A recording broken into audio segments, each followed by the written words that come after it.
నువ్వు నాకు కృతజ్ఞత చూపినట్లే. ఒక వ్యక్తి అల్లాహకు కృతజ్ఞతలు చూపితే అల్లాహ్ అతనికి ఇంకా అనుగ్రహిస్తాడు, ఉన్న అనుగ్రహాల్ని కాపాడుతాడు కూడా. కాబట్టి మీరు గృహప్రవేశం రోజు ప్రజల్ని పిలిచి భోజనాలు పెట్టండి, ఇది కూడా మీరు అల్లాహకు కృతజ్ఞతలు చూపినట్లే అని చెప్పారు. సూర్య కహాఫ్ సూర నంబర్ 18 ఆయత నంబర్ 39లో, మిత్రమా నువ్వు నీ తోటలోకి ప్రవేశించేటప్పుడు అల్లాహ్ తలచినదే అవుతుంది, అల్లాహ్ తప్ప మరే శక్తి కూడా లేదు అని ఎందుకు అనలేదు?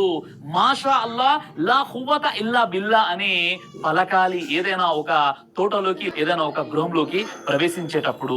ఎప్పుడైనా మీరు ఒక తోటలోకి లేక మీ నూతన గృహంలోకి, మీ ఇంట్లోకి ప్రవేశించేటప్పుడు మాషా అల్లా లా ఖువ్వత ఇల్లా బిల్లా అని పలికినట్లయితే వారికి ఎలాంటి కీడు జరగదు. సహీ ముస్లిం హదీస్ నంబర్ 2018 ప్రకారంగా మీరు ఇంట్లోకి ప్రవేశించేటప్పుడు బిస్మిల్లా అని పఠించి ప్రవేశించండి. అప్పుడు శైతాన్ బాధపడతాడు, అయ్యో నేను ఇంట్లోకి ప్రవేశించలేనే అని అతడు అనుకుంటాడు. కాబట్టి మీరు ఒక నూతన గృహంలో ప్రవేశించేటప్పుడు బిస్మిల్లా అని చెప్పి మీరు ప్రవేశించాలి.